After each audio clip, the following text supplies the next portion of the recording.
நட்புகளுக்கும் உறவுகளுக்கும் வணக்கம். நான் உங்களுடைய துரை கோபி.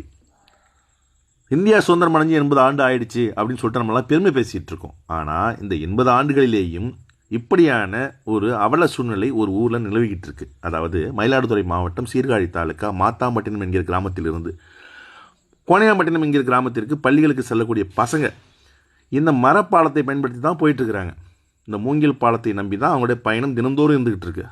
சமீபத்தில் இந்த பாலத்திலிருந்து அந்த பாலம் முறிந்து கீழே விழுந்து ஒரு மாணவிக்கு அடிபட்டு காலில் பெரிய அளவில் ரத்தப்போக்கு ஏற்பட்டிருக்கு. அந்த ஊரில் கிட்டத்தட்ட 500க்கும் மேற்பட்ட குடும்பங்கள் வசித்து வந்தாலும் ஒரு சின்ன வேலை, இந்த பக்கத்தில் அந்த பக்கத்துக்கு ஒரு சின்ன பாலத்தை ஏற்படுத்தி கொடுத்தா அந்த பள்ளி மாணவர்களும் தினந்தோறும் பள்ளிக்கு போயிட்டு வரதுக்கு இலகுவாக இருக்கும்னு நினைக்கிறாங்க. அதுக்கு தான் நாங்கள்லாம் தொடர்ச்சியாக குரல் கொடுத்துட்டு இருக்கிறோம். சமீபத்தில் அக்செப்ட் என்கிற அமைப்பை நிர்வகித்து கொண்டிருக்கும் அண்ணன் ஜெக சண்முகம் என்பவர் கூட போயிட்டு சம்மந்தமாக புகார் கொடுத்துருக்காரு.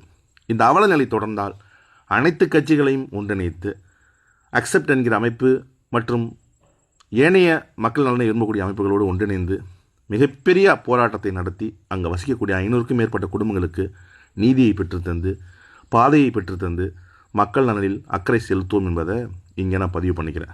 தமிழக அரசு உடனடியாக இந்த விஷயத்தில் தலையிட்டு அங்கே இருக்கக்கூடிய பள்ளி மாணவர்களின் எதிர்கால நலனை காக்க வேண்டும்னு கேட்டுக்கிறேங்க.